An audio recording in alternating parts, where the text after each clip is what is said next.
a wonderful turnout this bright sunny morning.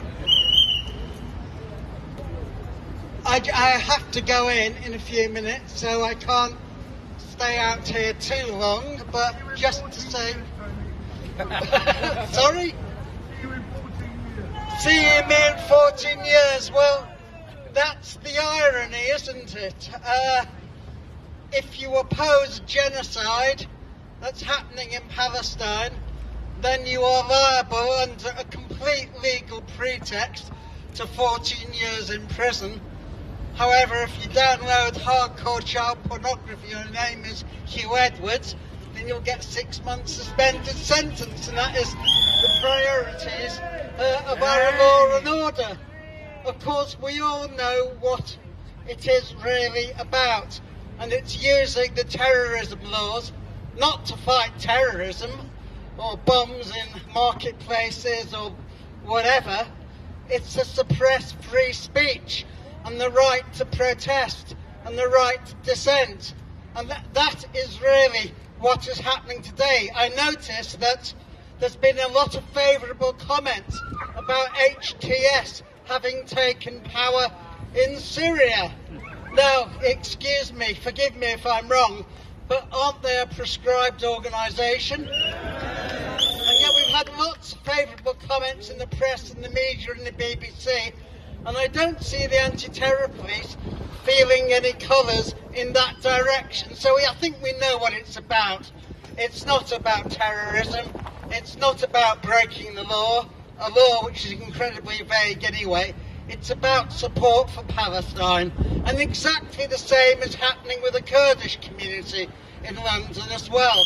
They are supporting what is a resistance movement, the PKK, and for that they are being criminalised, and that is the reality. If you support a national liberation or a resistance movement today, you're in danger of being criminalised, because it's a political view of our rulers that colonisation and settler colonisation is a good idea, and resistance to it is a bad idea. I mean, it's nothing new, of course. When, during the Second World War, the attitude of the Nazis to the French resistance and the Polish resistance was that they were also terrorists. So they're simply borrowing from the same fascist playbook when they ban and try to criminalise people for protesting. So we should be under no illusions at all. And of course, 30, 40 years ago, if we had had prescription, then it would have been a criminal offence to oppose apartheid in South Africa, because Thatcher and Reagan called the ANC terrorists. So really, in the words of Thatcher's first foreign minister, Lord Carrington, one man's freedom fighter is another man's terrorist. It just depends really which side you're on. And we know which side the institutionally racist Metropolitan Police are on, and that is the side of the oppressor and the colonist and the imperialist. You won't ever get the police on the side of the oppressed for very obvious reasons. So thank you very much for coming out here today. It's not about me, it's about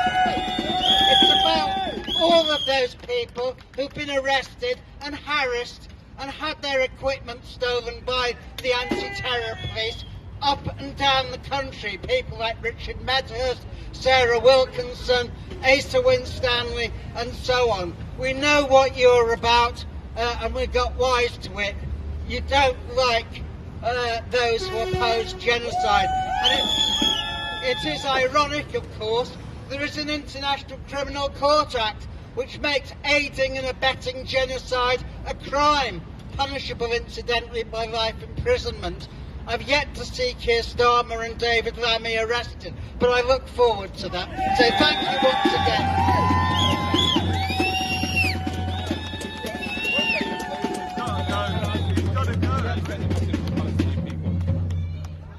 Keep fighting, keep resisting, you will win.